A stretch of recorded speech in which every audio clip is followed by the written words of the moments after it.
자, 누가복음 18장 9절부터 14절까지 제가 읽도록 하겠습니다.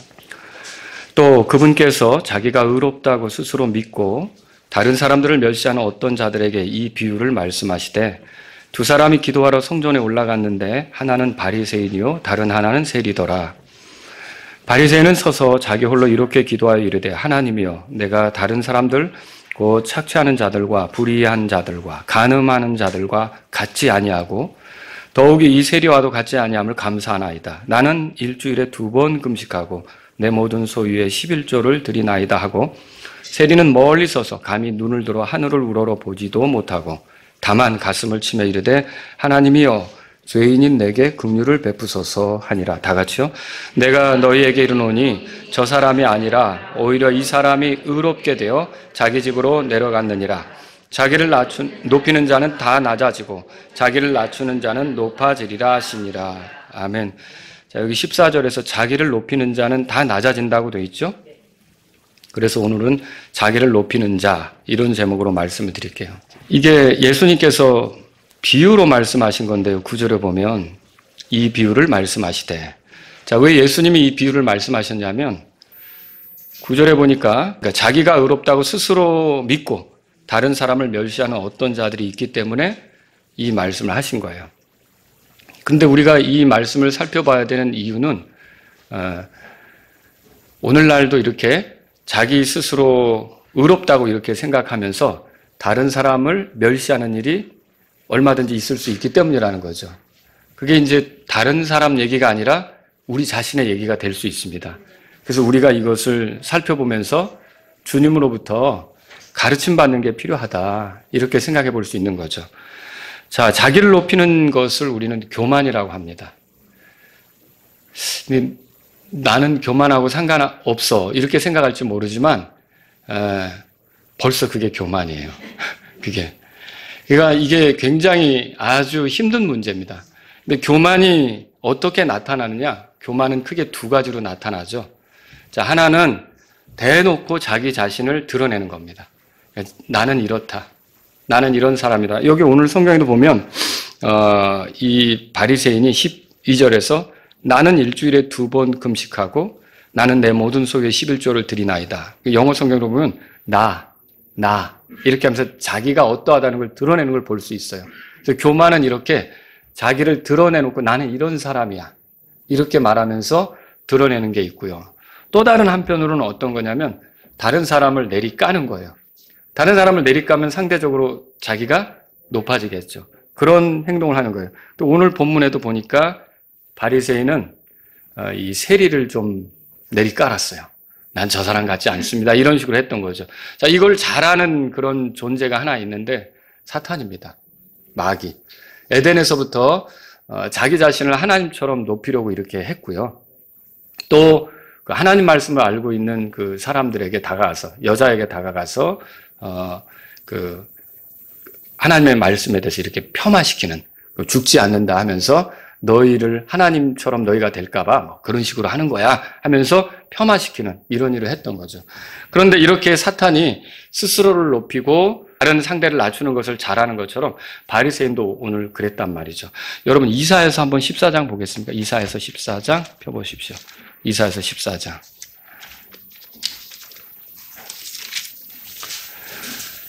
사탄의 이름이 뭐죠? 네, 루시퍼입니다. 루시퍼. 근데 루시퍼라는 이름은 개역 성경에 나올까요? 안 나올까요? 개역 성경에도 안 나옵니다. 그런데 사람들은 사탄이 루시퍼라는 걸 알고 있죠. 그거 말해주는 게 킹제임스 성경이에요. 예. 14장 보시면 12절에 오 아침의 아들 루시퍼야, 내가 어찌 하늘에서 떨어졌는가? 민족들을 약하게 만든 자야, 내가 어찌 끊어져 땅으로 떨어졌는가? 내가 내 마음속으로 이르기를. 자, 그럼 사탄이 왜 이렇게 바닥으로 떨어졌는가? 왜 그럴까요? 스스로를 높이려고 하기 때문에 그래요. 오늘 성경의 말씀의 핵심은 그거예요. 높이려고 하면 낮아지고 낮추면 높아진다. 이게 하나님이 정하신 원리예요. 그래서 여기 보면 13절에 사탄이 뭐라 그러는지 보세요. 내가 하늘로 올라가. 내가 하나님의 별들 위로 내 왕자를 높이리라. 또 내가 북쪽의 옆면들에 있는 회중의 산 위에 앉으리라. 내가 구름들이 있는 높은 곳에 위로, 높은 곳 위로 올라가. 내가 지극히 높으신 이와 같이 되리라. 이 사탄이 하는 말이죠. 사탄이 하는 말이, 내가, 나는, 이렇게 하면서 자꾸 자기를 높이는 게 있는 거죠. 그러니까 내가 땅으로 떨어졌다라고 성경 말씀이 말하고 있는 거죠.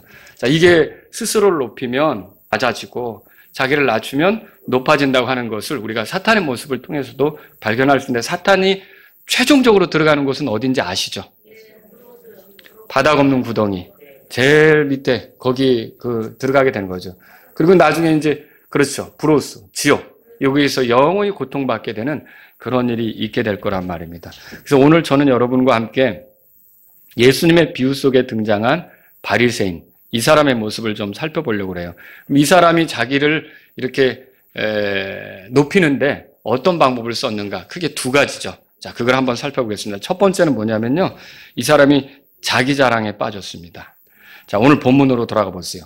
본문으로 돌아가 보시면 누가복음 18장 12절에 다 같이 한번 읽어보겠습니다. 나는 일주일에 2번 금식하고 내 모든 소유의 11조를 드리나이다. 자, 여러분, 금식하는 게 잘못입니까? 11조를 드리는 게 문제입니까? 아니죠. 근데 이게 왜 문제가 됐을까요? 하나님 앞에서 이거를 자랑스럽게 내세우면서 이런 정도로 하니까 하나님이 나를 인정해 주셔야죠. 그러니까 이런 식으로 구원받는다고 생각하면 망합니다. 내가 이렇게 율법을 잘 지켰으니까 나를 구원해 주셔야죠. 절대로 의롭다함을 얻지 못합니다. 이 바리새인이 그런 모습을 보여주고 있는 거예요. 여러분, 일주일에 2번 금식한다. 여러분 이렇게 하십니까? 다이어트 하시는 거 말고. 이게 이제 쉬운 일이 아닌데, 이 사람은 일주일에 이제 2번 금식하는 거예요. 일주일에 식사 몇 번 합니까, 여러분? 21번이죠. 21번이에요. 옛날에는 두 끼 드시는 분도 있어요. 보편적으로는 3끼 먹잖아요. 그러면 21끼죠. 거기서 2번 금식한다 그러면은 10분의 1을 금식하는 셈이죠. 그죠? 이렇게 내가 절제하며 산다. 이거를 지금 이 바리새인이 얘기하는 겁니다. 또 자기의 모든 소유의 11조를 드린다고 그랬어요. 이것은요, 다른 게 아니라 하나님의 율법대로 한다는 뜻이에요. 그렇게 해서 레위인들도 돕고 제사장들도 돕고 하나님의 성전 일에 내가 이렇게 도움이 되고 있습니다. 이렇게 얘기하는 것과 같다는 거죠. 자, 이 자체가 문제는 아니지만 하나님 앞에 이걸로 의롭다함을 얻으려고 했던 거예요. 이걸로 하나님 앞에 인정받으려고 했던 거예요. 그러니까 지금도 율법을 지켜 구원받으려고 하면 못 받습니다. 그게 보여주는 거예요. 여러분 여기 14절을 보세요. 내가 너에게 이르노니 저 사람이 아니라 오히려 이 사람이, 저 사람은 누구고 이 사람은 누구예요?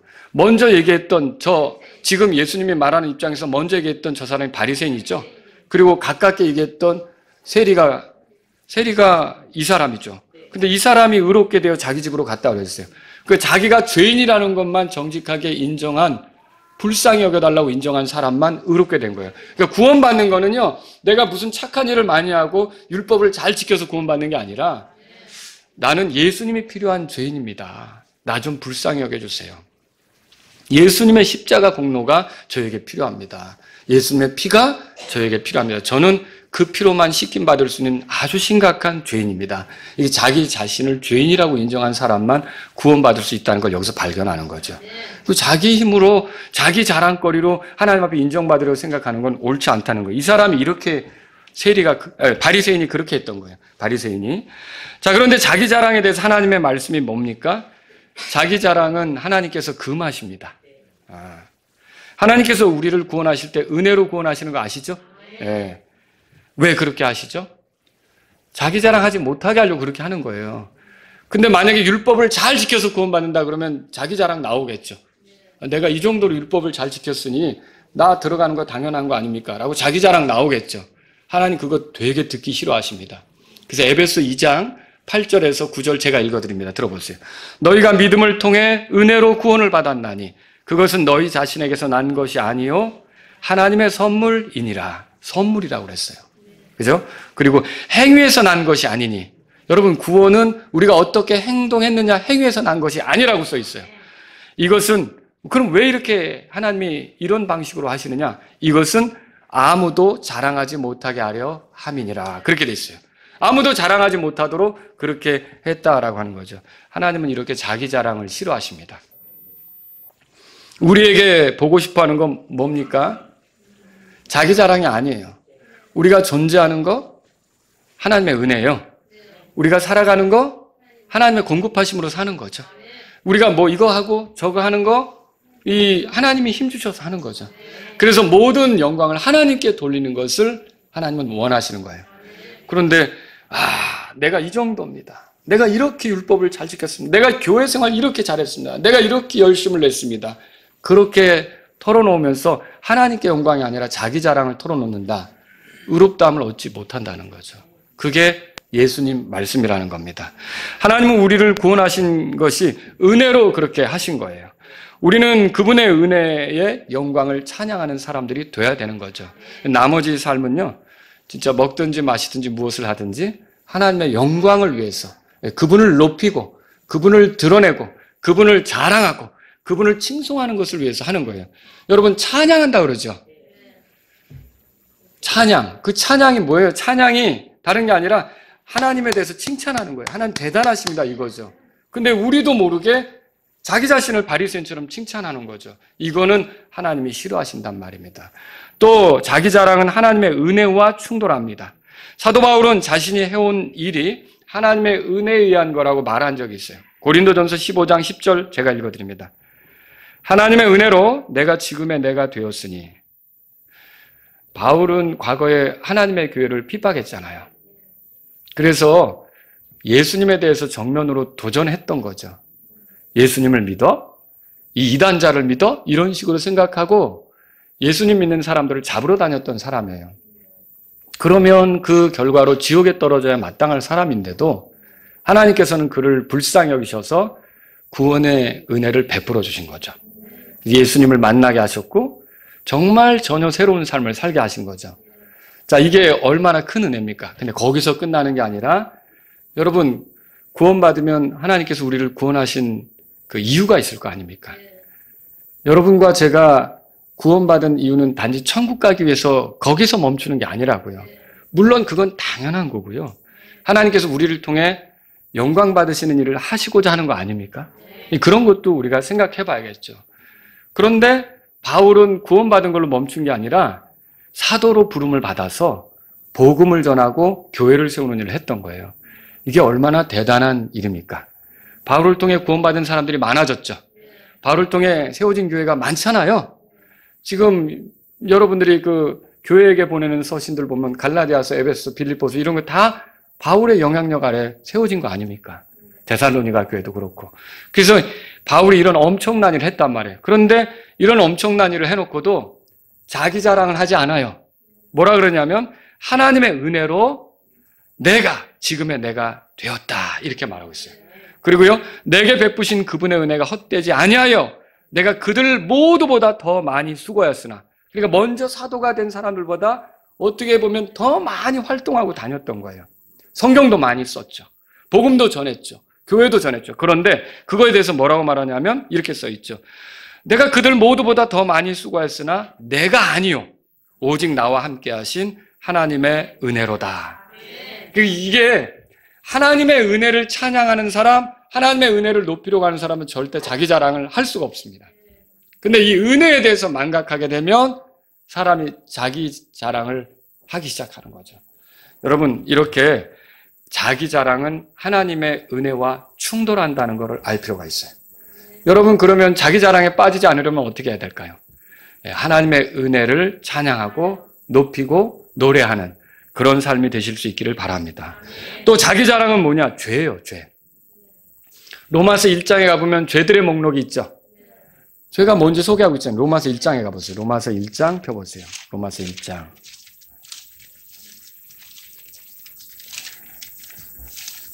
뭐가 죄인지 낱낱이 소개하는 그런 부분이 있잖아요.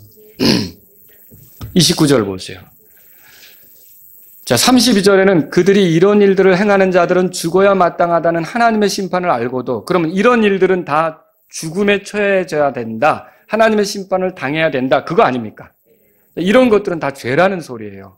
근데 그게 뭐냐? 29절에 그들은 곧 모든 불의와 음행과 사악함과 탐욕과 악의로 가득하며 시기와 살인과 논쟁과 속임수와 적개심으로 가득하고 수근수근하는 자요, 뒤에서 헐뜯는 자요, 하나님을 미워하는 자요, 업신여기는 자요, 교만한 자요. 그 다음에 나오는 게 뭐예요? 이게 자랑도 죄라는 거죠. 자랑도 죄라서 하나님께서 이 심판에, 그러니까 죽음에 처하게 할 수밖에 없는 그런 죄라는 것이죠. 그래서 자기 자랑은 이렇게 죄고요. 자기를 높이는 사람들은 결국 심판을 받겠죠. 하나님으로부터 낮아지게 되어 있습니다. 또 자기 자랑으로 기쁨을 얻으려고 하는 것도 다 악한 겁니다.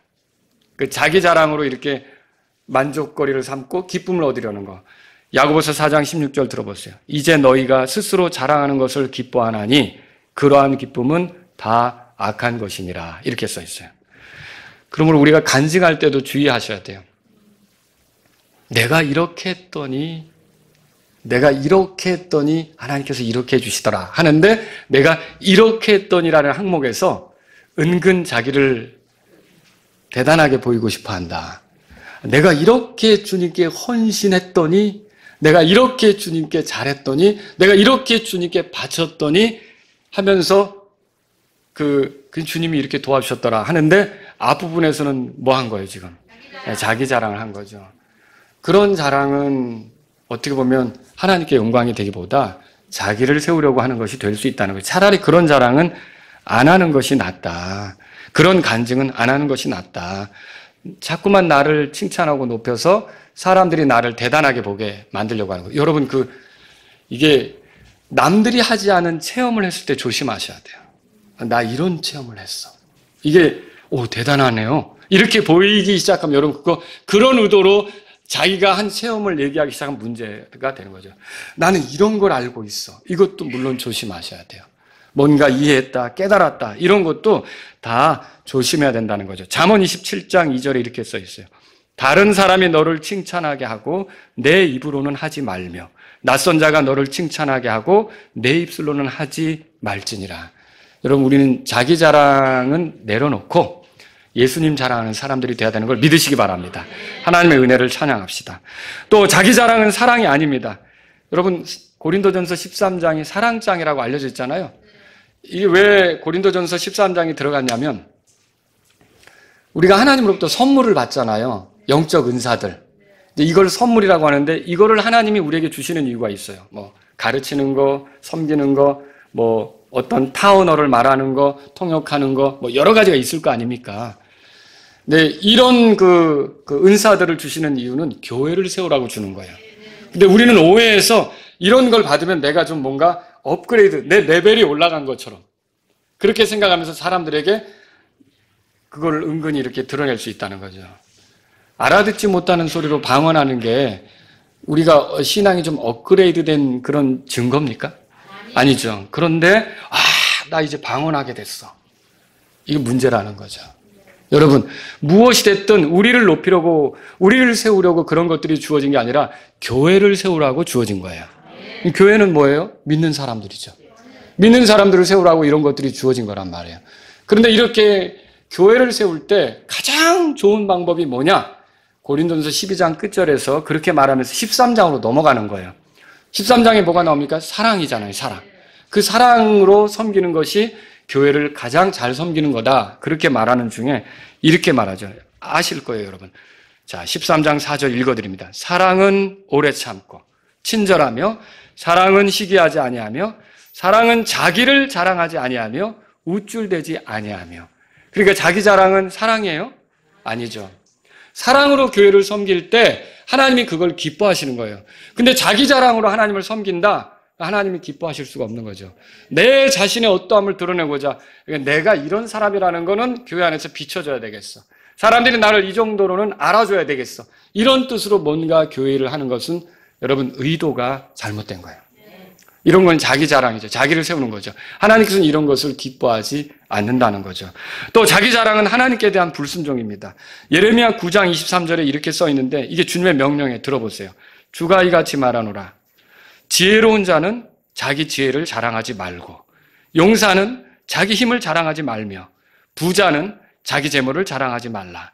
오직 자랑하는 자는 이것 즉 자기가 깨달아 나를 아는 것과 또 내가 땅에서 인자함과 판단의 공의와 의를 집행하는 주라는 것을 자랑할지니라. 나는 이 일들을 기뻐하느니라 주가 말하노라. 누구 자랑하라는 거예요? 예, 제가 24절까지 읽었는데 주님을 자랑하라는 거죠. 그래서 만약에 이렇게 자기 자랑에 쌓여서 산다 그러면 주님의 명령에 불순종하는 것이 돼요. 그건 죄가 되는 거죠. 얼마나 많은 수고를 했던지 여러분과 저는요, 이게 다 하나님의 은혜가 아니면 오늘 제가 설교할 수 있는 것도 하나님의 은혜가 아니면 안 되는 거예요.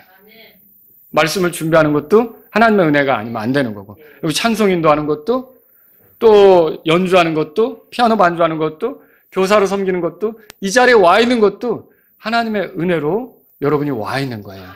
여러분이 이런 것들을 생각하시면 다 하나님의 은혜 영광만 찬양하시기 바랍니다.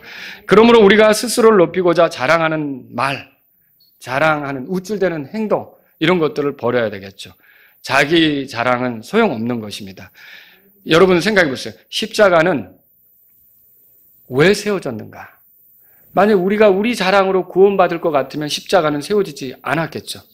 십자가가 세워진 이유는 하나님이 우리 자랑을 원치 않는다는 거예요. 십자가의 피가 있는 이유는 하나님이 우리로부터 나오는 자랑거리를 듣고 싶어 하지 않는다는 거죠. 우리가 천국문 앞에 서서 네가 천국에 들어올 수 있는 근거를 대봐라. 내가 교회를 열심히 다녔습니다. 내가 전도 많이 했습니다. 내가 11조 바쳤습니다. 내가 율법대로 잘 살았습니다. 자기 자랑 늘어놓으라고 십자가가 있고 피가 있는 게 아니라는 거죠. 여러분 그때 천국문 앞에서 우리는 뭐 얘기해야 될까요? 예, 여기 죄인처럼 나는 정말 자격이 안 되는 죄인이었지만 하나님이 나를 불쌍히 여기셔서 예수 그리스도를 통해 저를 용서해 주시고 받아주셨기 때문에 여기까지 왔습니다라고 예수님을 자랑하고 예수님을 보내신 하나님을 이렇게 드러내도록 찬양하도록 그렇게 하기 위해서 십자가가 있었고 예수님의 피가 있는 거 아닙니까? 그러므로 저와 여러분들이 예수님을 믿는 사람들이라면 이게 자기 자랑은 예수님을 믿는 사람들에게는 어울리지 않는 것이구나 이렇게 정리하시면 된다는 거죠. 또 여러분 두 번째로 우리가 생각해보죠. 자, 바리새인은 이렇게 자기 자랑이 쌓였다고 그랬죠. 또 하나는 뭐냐면 타인에 대해서 멸시했습니다. 이 그리스도인들 중에는 자기 자랑을 안 하려고 하는 사람들이 많이 있는데 반대로 타인에 대해서 이렇게 함부로 깎아내리는 경우가 있을 수 있다는 것이죠. 자, 이 비유 속에 등장하는 바리새인을 보세요. 자, 10절, 11절 한번 우리 같이 읽어보죠. 10절, 11절 누가복음 18장 10절, 11절 읽겠습니다. 두 사람이 기도하러 성전에 올라갔는데 하나는 바리새인이요 다른 하나는 세리더라. 바리새인은 서서 자기 홀로 이렇게 기도하여 이르되 하나님이여 내가 다른 사람들 곧 착취하는 자들과 불의한 자들과 간음하는 자들과 같지 아니하고 더욱이 이 세리와도 같지 아니함을 감사하나이다. 여러분 이 바리새인이 뭐라 그래요? 나는 이 세리와 같지 않습니다. 그러면 그 말 중에 어떤 의미가 들어있는 거예요? 이 세리는 수준이 좀 낮는데 나는 이 세리 수준이 아닙니다. 이런 거죠. 자, 우리가 이 세상을 사는 동안 세상 사람들과 차이를 만들어내는 게 필요합니까? 세상 사람들과 다르게 사는 게 필요합니까? 필요하죠. 만약에 우리가 세상 사람들하고 똑같이 산다면 어떻게 세상 사람들이 우리를 보면서 예수님에 대해서 알고 싶겠어요?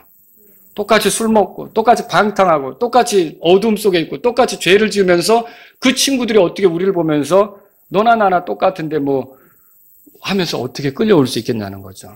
그래서 우리는 분명히 차이를 만들어내는 게 필요합니다. 그런데 그런 차이로 우리 자신을 높이려고 한다면 그건 문제가 되는 거예요.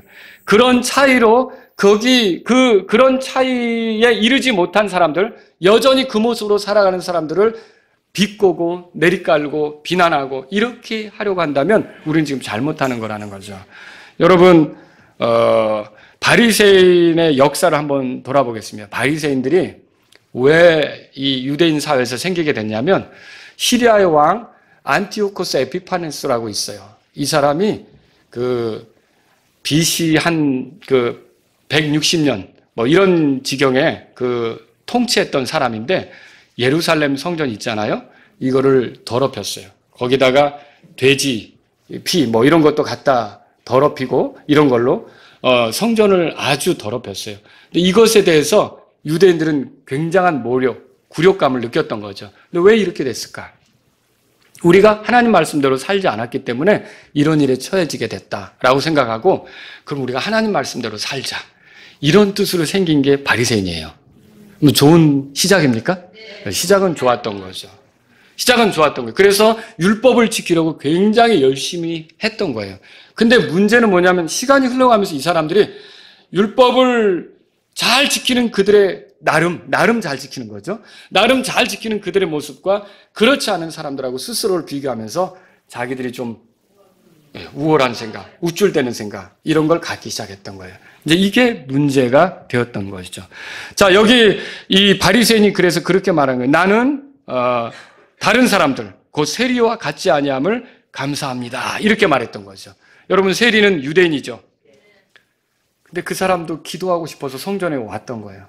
근데 여러분이 지금 성경에서 읽어보지만 이 사람이 기도하러 왔던 목적은 뭡니까? 자기는 죄인이고요, 하나님의 긍휼이 필요한 거예요. 좀 하나님이 나를 불쌍히 여겨줬으면, 이런 마음으로 온 거예요. 근데 결국 의롭다함을 얻고 갔다 그랬죠? 자, 그런데 이런 그 세리는 그 당시에 사람들에게 손가락질 받는 거였어요. 그 당시에 손가락질 받는 여자를 대라면 창녀가 되겠고, 그 당시에 손가락질 받는 남자를 대라면 세리가 되는 거예요. 그럼 세리는 왜 그렇게 손가락질을 받았느냐? 자, 로마 제국이 세금을 걷잖아요. 그런데 유대인들에게 가서 세금을 건데, 예를 들자면 이거 쉽게 이해하기 좋게 로마에서는 100원을 거두라 그랬어요. 근데 이 사람들에게 가서는 200원 내. 200원이야? 세금 200원씩 내? 이런 식으로 한 거죠. 로마에는 조금 바치고 자기들이 그걸 많이 착복을 하는 거예요. 그러니까 부자도 많았죠, 세리 중에. 그러니까 유대인들이 우리 동족의 피를 빨아먹는 아주 나쁜 사람들이야, 이렇게 생각한 거예요. 그런 세리가 기도하러 온 거죠. 여러분, 이 세리가 성전에서 기도한다고 할 때 다른 사람들, 특히 바리새인이 볼 때는 역겨웠을 수도 있다는 거죠. 저런 인간이 와서 기도를 하다니, 이렇게 생각이 됐을 수도 있겠다는 거죠. 자, 세리와도 같지 아니함을 감사한다는 이 말은 그럼 무슨 뜻이? 나는 이 세리 같은 놈과 다르다. 아주 저렇게 저급한 인간하고는 나는 차원이 다르다. 이거를 얘기하고 있는 거죠. 여러분, 세리의 기도 모습을 오늘날 만약에 동영상을 찍어가지고 유튜브에 올렸다면 댓글이 달리겠죠. 상상하실 수 있겠어요? 무슨 댓글이? 성전에서 기도하는 세리, 딱 제목 붙이고 세리가 성전에서 이렇게 기도하는 모습을 이제 영상으로 찍었을 때 무슨 댓글이 달렸을까? 엄청나겠죠. 이런 인간이 어떻게 신앙을 가진 자처럼 행세하냐? 바리새인들이 막 여기저기 댓글을 하겠죠. 너는 우리와 다르다. 어디 성전을 찾아오냐? 성전에 얼씬도 하지 마라. 또 내가 너와 다르다는 것으로 인해 하나님께 감사한다. 또 어떤 사람 이 더러운 세리 같으니라고 이런 식으로 막 댓글을 달았겠죠. 여러분, 만일 바리새인이 그 세리를 보면서 이렇게 기도했더라면 어떻게 했을까요? 저 사람은 손가락질 받는 죄인이지만 실상 저 사람보다 더 심각한 죄인은 저입니다. 저도 좀 불쌍히 여기십시오, 하나님. 제가 저 사람의 기도를 들으니까 하나님께 불쌍히 여겨달라고 호소하고 있는데 정말 하나님의 긍휼이 필요한 사람은 저입니다. 사람들 앞에서 대단한 척하지만 제 자신이 얼마나 부끄러운지 오늘 이 자리에서 하나님의 긍휼을 얻고 싶습니다. 라고 바리새인이 기도했다면 그 사람도 저 사람도 이 사람도 다 의롭다함을 얻고 갔다고 됐을 거예요. 근데 그렇게 하지 않았던 거예요. 자기 자신을 높였던 거죠. 자기를 세우는 방법은 이렇게 다른 이들의 죄에 대해서 이러니 저러니 비난하면서 자기는 그런 사람 같지 않다고 말하는 거죠. 자신에 대해서 완전히 거룩하다고 장담할 수 있는 사람이 있습니까? 없죠. 죽을 때까지 더럽혀지지 않을 수 있다, 이렇게 말할 수 있는 사람이 있습니까? 없죠. 우리가 누군가에 대해서 어떻게 그럴 수 있어라고 말한 게 나중에 나에게 화살이 되어서 돌아올 수 있다는 사실 아십니까? 이게 정치인들에게만 있는 얘기가 아니에요. 정치인들은 무슨 적 이렇게 나오잖아요. 근데 임적임 이렇게 될 수도 있어요. 여러분이 누군가를 비난했던 말로 여러분 자신이 화살을 맞을 수도 있다는 거죠. 우리 중에 완전한 사람이 누가 있겠냐는 거예요. 야고보서 2장 10절에 보면 온 율법을 지키다가 한 조목이라도 어기면 모든 것에서 유죄가 된다고 써 있어요. 유죄 판결 받지 않을 사람 아무도 없습니다. 죄 없다고 말할 수 있는 사람 아무도 없습니다. 의로운 자는 없나니 단 한 사람도 없다고 로마서 3장 10절에 말했고요. 모든 사람이 죄를 지어 하나님의 영광에 이르지 못한다고 써 있고요. 고린도전서 10장 13절에 스스로 선줄로 생각한 자는 넘어질까 조심하라, 그런 말도 있어요. 그죠? 내가 지금 거룩하게 사는 거, 구원받고 하나님을 찾고 하나님 말씀을 구하고 그래도 뭔가 주님의 뜻대로 살려고 하는 거, 이게 다 하나님의 은혜라는 걸 인정하십니까? 그렇다는 거죠. 내 자랑을 늘어놓을 수가 없어요. 내가 어떤 죄인보다도 더 나은 삶을 보이게 된다 하더라도 결국은 하나님의 은혜라는 점을 여러분 인정하셔야 돼요. 여러분, 하나님께서 우리를 새로운 창조물로 만드셨어요. 그분은 조각가 같으세요. 우리를 다듬고 계신 거죠. 처음 예수님 믿을 때 구원받아서 기쁨은 있었는데 보니까 여기저기 삐쭉삐쭉 나온 데가 많은 거예요. 그렇죠? 근데 시간이 흘러가면 하나님께서 여러 가지 일들로 다듬으시는 거예요. 사람들과의 마찰, 뭘 잃어버리는 거, 어떤 지위를 놓치는 거, 건강을 잃어버리는 거, 이런 것들로 계속 다듬으시는 거죠. 하나님께서 궁극적으로 원하시는 건 뭘까요? 자, 이 구원받은 우리를 보면서 천사들, 영적 존재들, 그리고 세상이 하나님이 대단한 일 하셨구나를 보여주고 싶으신 거예요. 저와 여러분을 통해서 하나님은요, 자신이 예수님의 십자가의 피로 하신 일이, 또 예수님을 희생해서 하신 일이 얼마나 대단한 일인지를 우리를 통해 드러내고 싶은 거예요. 우리가 처음에 예수님 믿을 때 그 모습 그대로 가는 걸 하나님은 기뻐하지 않습니다. 하나님은 우리를 다듬으셔서 마침내 우리가 하나님의 집에 들어가야 될 죽음의 순간이 올 거 아닙니까? 임종의 순간이 올 거 아닙니까? 그때는 처음 예수님 믿을 때보다 성숙해서, 성장해서 하나님이 원하시는 모습을 많이 드러내는 그런 사람이 되어서 주님 집으로 들어가는, 그래서 하나님께서 정말 멋진 일을 이 사람 안에 하셨구나, 정말 멋지게 이 사람을 창조하셨구나, 정말 대단하게 이 사람을 지으셨구나, 그렇게 드러나길 원하셔서 예수님을 주신 거예요. 그래서 예수님 피를 흘린 거죠. 그런데 만일 그때 우리가 임종 때 내가 처음 예수님 믿을 때보다 더 온유해지고 더 겸손해지고 더 섬기는 일이 많아졌고 더 이렇게 혈기를 부리는 일도 없어지고 막 이렇게 했을 때, 여러분, 이게 그러니까 그래도 나니까 이런 정도로 신앙생활하는 거지, 맞아요? 아니죠. 그 순간 우리는 어떻게 됩니까? 하나님의 은혜입니다. 내가 여기까지 온 것이 하나님의 은혜입니다. 그렇게 말할 수 있어야 된다는 거죠. 갈라디아서 2장 10절에 내가 사는 것이 내가 아니요 내 안에 계신 그리스도, 이렇게 말하잖아요. 우리의 변화는 그리스도 때문에 나타나는 거예요.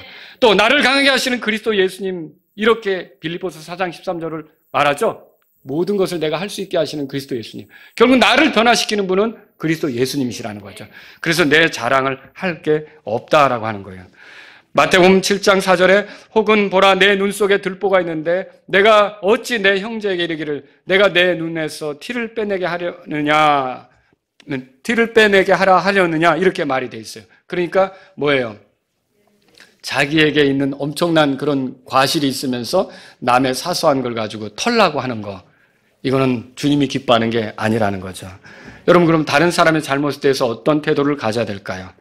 우리가 주먹을 불끈 쥐고 흥분할 수도 있습니다. 거룩한 분노 들어보셨어요? 뭐 거짓과 또 이단들, 이런 자들에 대해서 우리가 분노를 느낄 수도 있겠죠. 그렇죠? 그런데 우리가 믿음의 사람들에 대해서 어떻게 해야 될까요? 믿음의 사람들도 잘못하는 거 있을 수 있잖아요. 또 구원받지 못한 사람들이 보편적으로 잘못하는 거 있잖아요. 우리가 1차적으로 그들에게 가져야 될 태도는 뭐냐라고 하는 거죠. 자, 여러분, 정말 불쌍히 여기는 거, 믿지 않는 남편, 여러분이 사탄짓 한다고 비꼬면 안 되는 거예요. 내가 교회 갈 때마다 꼭 사탄짓을 한다고 비꼬면 안 되는 거예요. 여러분, 그 사람이 왜 그렇게 살겠어요? 예수님을 모르니까 그렇게 사는 거죠. 그럼 나는 예수님 모를 때 잘한 거예요? 나도 못했잖아요. 예수님 모르는 사람이 그렇게 하는 건 너무 당연한 거라는 거죠. 그럼 우리가 그 사람을 위해서 필요한 건 뭘까요? 그 사람을 위해서 기도해주고 기회가 되면 예수님에 대해서 들려주고 이렇게 되죠. 자, 예수님을 믿는 내 남편이 자꾸 육신적으로 가요. 아유, 저게 예수님 믿는다고 정말 아유. 여러분, 그 사람이 성령님을 따르면 그런 일 하겠어요? 그렇지 않죠.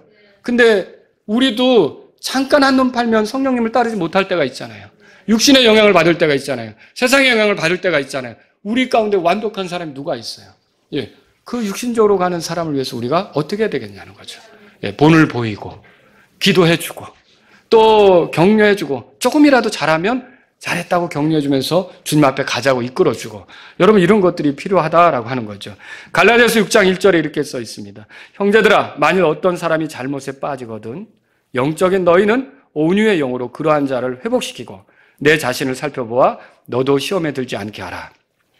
잘못한 사람에게 권면할 수 있습니까? 입담으로요? 잘못한 사람에게 권면할 수 있습니까? 네, 권면할 수 있죠. 충고할 수 있습니까? 네, 충고할 수 있죠. 그런데 성경은 온유의 영으로 하라고 되어 있어요. 이게 뭡니까? 야, 그 정도밖에 안 되라고 비꼬는 식으로 하지 말라는 거죠. 여러분이 자녀들에게 말로 상처를 많이 줄 수도 있습니다. 뭐 시험 성적 엄마가 기대했던 대로 안 나왔다고 그게 뭐야 도대체? 그럼 그렇게 할 필요가 없다는 거죠. 우리가 온유의 영으로 얼마든지 도전을 줄 수 있고 격려할 수 있다는 거죠. 우리가 그런 걸 잃어버리면 안 되는 거죠. 온유하다라는 건 화를 낼 만한 상황에서도 부드럽고 온화하며 관대하고 참을 줄 아는 것을 말합니다. 그것이 하나님의 뜻에 순종할 줄 아는 마음이고요. 불평하지 않으면서 까다롭게 굴지 않으면서 우쭐대지 않으면서 사람을 도와줄 수 있는 그런 자세다라고 하는 거죠. 여러분 우리 자신을 살피는 것이 필요합니다. 우리도 예수님이 우리 죄 때문에 죽으셨다는 걸 알잖아요. 우리가 완전합니까? 그렇지 않죠. 예수님이 죽으시고 부활하시지 않았다면 우리가 어떻게 하나님의 자녀들로 받아들여질 수가 있었습니까? 그러면 저와 여러분들은 자랑할 게 없는 거죠. 하나님의 은혜만 여러분이 높이고 우쭐대지 않는 저와 여러분들이 돼야 된다는 것을 기억하시기 바랍니다. 말씀을 정리해 볼게요. 오늘 우리는 어떤 식으로 자기를 세우려 하지 않는지 돌아볼 필요가 있어요. 체험, 깨달음, 봉사의 실적, 섬김의 결과들, 하나님께 헌신한 모습들, 이런 모든 것들을 이유 삼아 내가 이렇게 했더니 하나님께서 이렇게 해주셨더라고 자칫 나 자신의 어떠함을 드러내려고 할 때 여러분 조심하라는 거죠. 그게 내리막길로 가는 첫 발을 내딛는 길이에요. 거기서부터 돌아서야 되는 거예요. 거기서부터 돌아서야 되는 거죠. 혹은 우리가 이제 다른 사람보다 나은 어떤 것을 들이대는 것뿐만 아니라 다른 사람에 대해 비난함으로 자기 자신을 세우려 하는지 돌아볼 필요가 있다는 거죠. 자기에 대한 우쭐함, 다른 사람에 대한 비난, 멸시 이런 걸로 자기를 세우려고 하는 건 하나님이 기뻐하시지 않는다라고 하는 거예요. 오늘 내가 존재하는 건 전적으로 하나님의 은혜입니다. 여러분 이 자리에서 그래 내가 이렇게 경배하는 것도 하나님의 은혜지. 내가 이렇게 살아가는 것도 하나님의 은혜지. 하나님의 은혜를 찬양하실 수 있기를 바랍니다. 그리고 좀 부족하게 보이는 사람은 어떻게 할까요?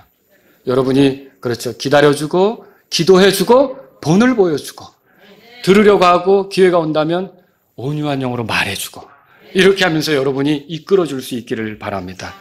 자, 나는 저런 인간 같지 않다. 난 저런 종자와 틀리다. 아, 교회 다니는데 어떻게 저 모습이야? 라고 이렇게 우리가 비난하는 식의 말들을 우리는 멈춰야 된다는 거죠. 히브리서 2장 펴보세요. 잠깐 여러분하고 예수님하고 한번 비교해 보세요. 예수님은 바리새인처럼 의로운 척 하는 분이 아니라 진짜 의로우신 분이에요. 예수님에게 죄가 있어요? 예수님에게 흠이 있어요? 아무것도 없죠. 그런 악한 모습도 없단 말이에요. 얼마나 완벽하십니까? 그런데 우리가 그분 옆에 서 있는 거예요. 여러분 예수님은 어떻게 하실 거라고 생각하세요? 나는 저런 인간 같지 않습니다. 하나님. 이렇게 하실 거라고 생각하세요? 나는 저런 종자와는 틀립니다. 이렇게 하실 거라고 생각하세요? 그 고귀한 예수님이 우리를 놓고 어떻게 말씀하시는지 11절에 보세요. 11절 다 같이 읽어보겠습니다. 11절 읽겠습니다. 거룩히 구별하시는 분과 거룩히 구별된 자들이 다 하나에서 났으니. 자, 여기 거룩히 구별하시는 분은 누굽니까? 예수님이죠. 거룩히 구별된 자들은 누굽니까? 성도들, 우리죠. 다 하나에서 났다 그랬어요. 누구로부터 왔습니까? 예, 하나님으로부터. 우리가 하나님으로부터 나서 결국 하나님께 속한 거죠. 계속 읽겠습니다. 이러한 까닭에 그분께서 그들을 형제라 부르기를 부끄러워하지 아니하시고. 여러분 예수님께서는 정말 고귀한 분이세요. 근데 내가 그 옆에 서 있어요. 근데 저는 구원받기 전에도 엉망이었어요.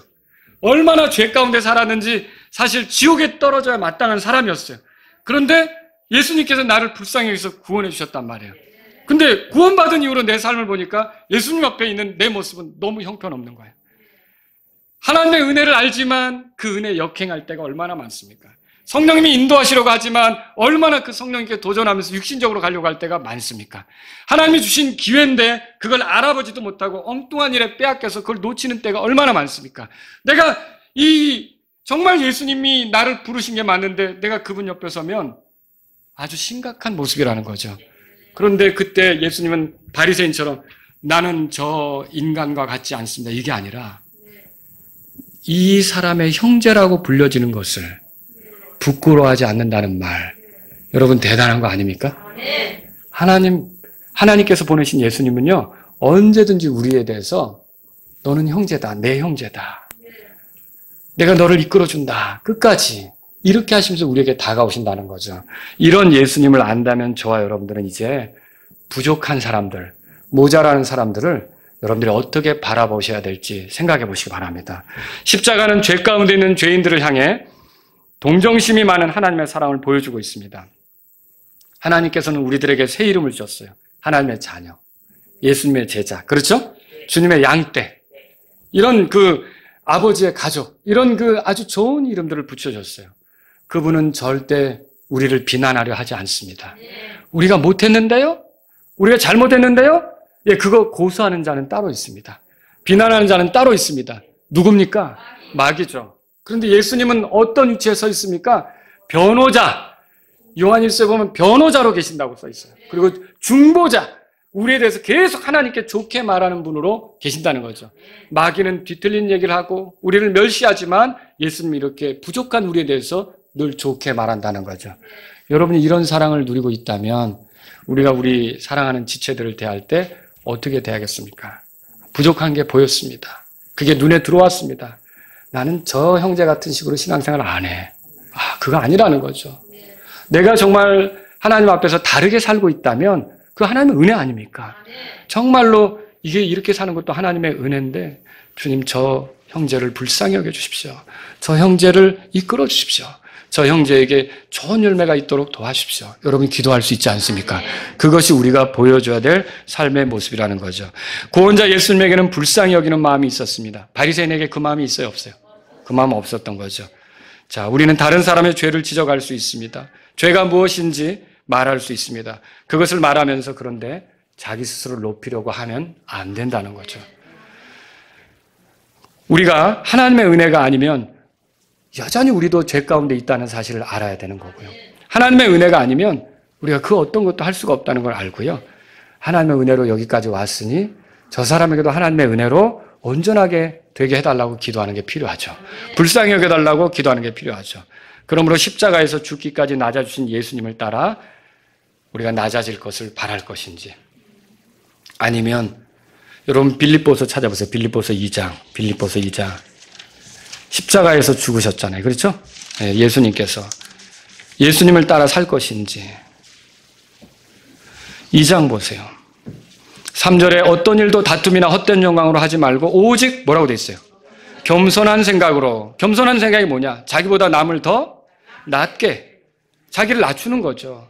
그리고 5절에 그러면 그게 어떤 생각이냐 보니까 너희 안에 이 생각을 품을지니 그랬어요. 그 생각은 누구 안에 있는 생각이에요? 그리스도 예수님 안에 있는 생각이죠. 그리스도 예수님은 어떤 생각을 품으셨는데요? 아버지와 아들이신 예수님이 동등합니까? 아버지가 더 높은 겁니까? 동등하죠. 그런데 이 동등함을 취할 것으로 여기지 아니하시고 하나님 아버지의 계획에 자기 자신을 기꺼이 맞춰 순종하셨잖아요. 어떻게 순종하셨어요? 8절에 사람의 모양으로 나타나서 자기를 낮추시고 죽기까지 순종하셨으니 곧 십자가의 죽음이라. 하늘의 영광을 버리고 낮아진 거죠. 십자가로까지 온 거죠. 그리고 죽은 그런 혼들이 가 있는 그곳까지도 내려가셨다 올라오신 거고요. 얼마나 낮아지셨습니까? 그런데 9절 다 같이 읽겠습니다. 9절 읽겠습니다. 그러므로 하나님께서도 그분을 높이 올리시고 모든 이름 위에 있는 이름을 그분에게 주사. 높이 올리셨다고 되어 있어요. 이게 원리입니다. 자기를 낮추는 자는 하나님께서 높여주시고, 자기를 높이는 자는 교만이고요. 교만은 은혜를 차버리는 거예요. 교만은 넘어지는 것에 앞잡이가 되죠. 여러분과 저는 오늘 이 말씀을 통해 내가 예수님을 따를 것인지 아니면 바리새인처럼 계속 갈 것인지 여러분의 마음은 정해졌다고 믿습니다. 예수님처럼 살아가길 원하는 거죠? 네, 우리 다 같이 일어서시겠습니다. 오늘 이 말씀을 들으신 여러분 가운데 하나님 아버지, 내가 지금 이렇게 사는 것은 다 하나님의 은혜입니다. 내 나머지 삶은 하나님의 은혜의 영광을 찬양하는 삶이 되기를 원합니다. 이런 분이 있다면 이 시간 주님 앞에 나아가십시오. 하나님, 내가 예수님을 따르기를 원합니다. 우쭐댔던 바리새인과는 다른 방식으로 살기를 원합니다. 이런 분이 있다면 이 시간 주님 앞에 나아가십시오. 하나님, 이렇게 부족한 나를 형제라고 불러주시는 걸 부끄러워하지 않으신다니 제가 이런 주님의 은혜를 생각하면서 부족한 우리 지체들을 향해서 형제라고 부르고 자매라고 부르면서 따뜻하게 나가는 사람이 되기를 원합니다. 이런 분이 있다면 기도하십시오.